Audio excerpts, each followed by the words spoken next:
ছোট্ট একটা ঘটনা বলি। ক্লাস 8 অথবা 9 এর স্টুডেন্ট আমি। লালবাগে কোনো একটা বাসায় গেছিলাম, আমি জানি না ঠিক উনি ওখানকার ওসি ছিলেন নাকি, বিরাট আমার বাবার মনে আছে কিনা আমি জানি না। যখন ওনাদের বাসায় গেলাম, বিরাট ড্রয়িং রুম, একটা ছোট্ট তানিন টেলিভিশন, সম্ভবত 14 ইঞ্চি না এরকম কিছু একটা ছিল। ভিতর থেকে উনি একটা পোছা নিয়ে আসছেন। তো আগেকার দিনে অনেক মানুষ ইয়েতে কথা বলতেন, তো উনি ভিতর থেকে পোছা নিয়ে আসেন, ওসি মনে সম্ভবত, কেন জানি না আমি ঠিক নাকি কোন আমার ঠিক ওইভাবে খেয়াল নাই। উনি সোফা পরিষ্কার করতে চান, শওকত ভাই আপনাকে কোথায় বসতে দেবো। তো এটা এই কথাটা আমার স্মরণ আছে। সম্মানটা ছিল যে তখনকার দিনের একজন ফটোগ্রাফার বা এককভাবে, যে উনি কিন্তু একটু আগে একটা সাক্ষাৎকার বললেন, উনি কিন্তু মুভি লাইনে এককভাবে আধিপত্য করছেন বলতে পারেন আমাদের এই বিজনেসটাতে। এবং ওনার যে ক্লায়েন্টগুলো ছিল সেটা ছিল আলম ছাতার, পাকিজা, জিয়া প্রিন্ট। এখন এগুলো মনে আমি জানি না এখন ওদের কী পর্যায়ে, পাকিজা হয়তো বা আছে, জিয়া প্রিন্ট হয়তো বিলুপ্তি হয়ে যাচ্ছে। পুরান ঢাকার যে বড় বড় বিজনেস ম্যান, এই সাইদ খোকন বলেন, সাইদ খোকনের বাবা যে মেয়র হানিফ সাহেব বলেন, উঠা বসা, এই যে হোসেন বললা উনি এখন নাই, সাদেক হোসেন খোকা উনিও নাই, ওনার সাথে একসাথে ছিল। কোনো একটা ওয়েডিং রিলেটেড কোনো প্রোগ্রামে উনি হয়তো ইনভাইটেড ছিলেন, সাদেক হোসেন খোকাফ ছিলেন। তো বাবা শ্যুট করতেছেন, আমিও পাশে ছিলাম। আর তখনকার দিনের শ্যুট মানে অনেক কিছু, অনেক ইকুইপমেন্ট, অনেক ইনস্ট্রুমেন্ট, অনেক গিয়ার, অনেক কিছু লাগতো। সানগান আলাদা লাগতো, ক্যামেরা আলাদা, ভিসিআর আলাদা, ভিএইচএস তখন তো অনেক কিছু লাগতো। তো ম্যান পাওয়ারও বেশি লাগতো। পাশাপাশি আমার বাবার হেল্প করার জন্য আমরা সাথে থাকতাম, পাশাপাশি ইয়ে থাকতাম। তো সাদেক হোসেনের কাকা ছবি তোলা হচ্ছে, তো একভাবে উনি দাঁড়া রয়েছেন। তো শ্যুট শেষ হয়ে গেছে, তো উনি মনে করতেছে এখনো টেক হচ্ছে। তো আমি বলছি স্যার হয়ে গেছে। তো উনি অবাক হবে, আচ্ছা আচ্ছা হয়ে গেছে। তো এই যে বিষয়গুলো, যে বিষয়টা হচ্ছে কি, যে আগেকার দিনের যে এই যে সম্মাননাটা, এই সম্মাননাটা এখন ফটোগ্রাফি রাজাকার পুলিশ লাইন নেই, ওনাদের একটি বছরিক অনুষ্ঠান হয়, তখন ভিডিও ক্যামেরাম্যান দরকার। তখন সকাল 5টার সময় আমাকে উঠিয়ে নিয়ে গেছিলেন। আমি তো ভয় পেয়ে গেছি, আমাকে কেন অ্যারেস্ট করা হবে? বলে আপনাকে অ্যারেস্ট করা হয়নি স্যার। আমাকে স্যার করে কথা বলছেন পুলিশ অফিসার, আপনাকে ওখানে কিছু ভিডিও করতে হবে, কিন্তু আপনার মাধ্যমে আমি 5টা ক্যামেরাম্যান, 5টা 6টা ক্যামেরাম্যান দরকার, 5টা 6টা ক্যামেরাম্যান দরকার। মানে ঠিক আছে, আমি ম্যানেজ করছি। ওনার গাড়িতে উঠে 5টা ক্যামেরাম্যান দিলাম, নিয়ে আমরা শ্যুট করলাম রাজাবাগে। ওই যে পুলিশ লাইনের ওই যে প্রেট টেট অ্যাবাউট দেওয়া, ইয়ে করা, এগুলিও কিন্তু এই ভিডিও ক্যামেরা তুলেছে আর কি। এটা 70-র ছবি, 1970-এর ছবি। তার মানে এটাতে তো অভিনয় করছিলেন আপনি। পাকিস্তান টিম যখন বাংলাদেশ আসতো, ওনারা আসলে আমার বাবা ইনভাইটেড হতেন ওখানে। এবং বলতে পারেন যে পুরো টিমের এন্টারটেইন পার্সন ছিলেন আমার বাবা ওনাদের। মানে ওনারা আসলে আসতেই হবে, মানে বাধ্যতামূলক, যতই কাজ থাকবে ওনাকে থাকতেই হবে ওখানে। মুসার ছবি, ওনার ছেলের বিয়েরও বাবার হাতের তোলা ছবি। তখনকার ক্যামেরাগুলি ছিল অ্যাশিকা ম্যাট, অ্যাশিকা 635, অ্যাশিকা জি, এইসব 120 ক্যামেরা ছিল।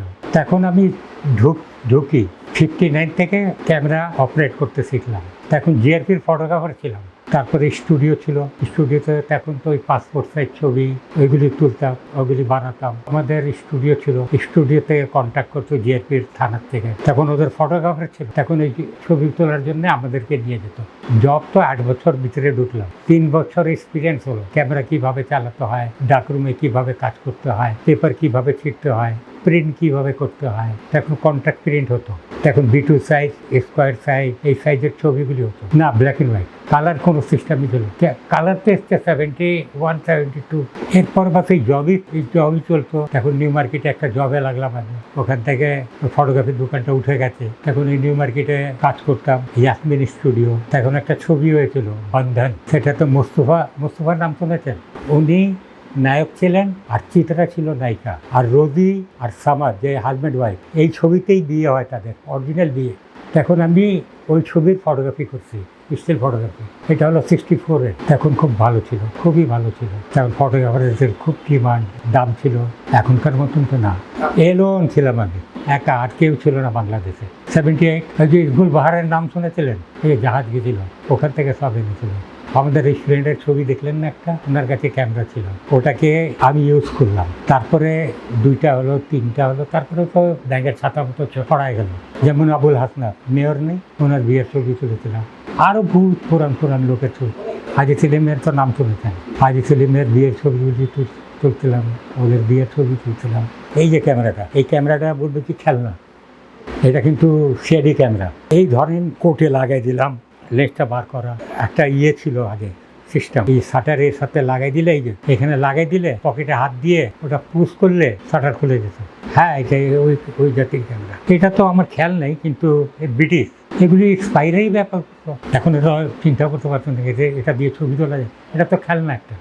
এখন তো এই ক্যামেরাম্যান করতে গেলে আমরা তো প্র্যাকটিক্যাল, আমাদের থিওরিক্যাল ভিত্তিক কিছু নেই, আর এখন তো সব অটো। এখন আমরা লাইট দেখে অ্যাপারচার দিতাম, এত স্পিড দিতাম, এত দিতে হতো। এখন তো আপনি খালি অটোতে দিয়ে দেন, চলছে।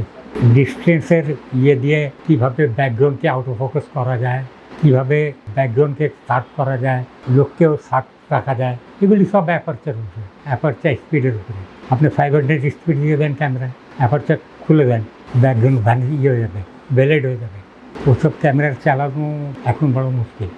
মেমোরিতে ঢুকে গেছিলো, এত অ্যাপারচার দিয়ে দাও, এখানে এই লাইট লাগবে, এই যেমন এই লাইটকে যদি রিডিউস করে দাও, তখন অ্যাপারচারটা খুলে দাও। এখানেও সিস্টেম আছে বোধ হয়। এখনকার বললে বলবে কি এগুলি ভাওতাবাজি।